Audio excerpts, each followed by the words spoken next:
Harcèlement sexuel, une honte absolue du RDF M23 contre une employée de la MONUSCO. Les images sont révoltantes. Elles montrent clairement des éléments du RDF M23 en train de harceler sexuellement une employée de la MONUSCO. Ce n'est pas une accusation vague, ce sont des faits visibles. Sur cette vidéo, on voit un élément du M23 appelé délibérément pour humilier cette femme devant la caméra. Un acte ignoble, un acte criminel, un acte qui révèle la vraie nature de ces groupes armés.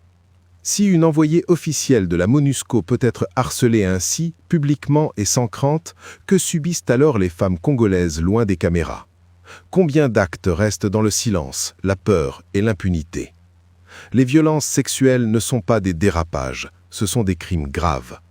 Les groupes armés responsables de tels actes doivent répondre devant la justice.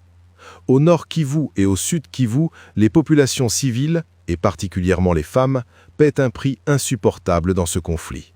Trop de victimes, trop de silence, trop d'impunité. Un soldat RDF M23 AFC a commis cet acte. Voilà pourquoi nous qualifions le M23 de groupe terroriste. Imaginez, une envoyée de la MONUSCO est harcelée sexuellement devant une caméra. Combien de fois ces mouvements terroristes commettent-ils ces actes sans caméra, contre de simples citoyennes congolaises?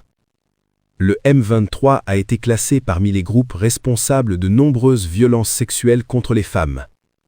Au nord Kivu et au sud Kivu, des rapports font état de violences sexuelles commises par des éléments armés, parfois à un rythme extrêmement alarmant.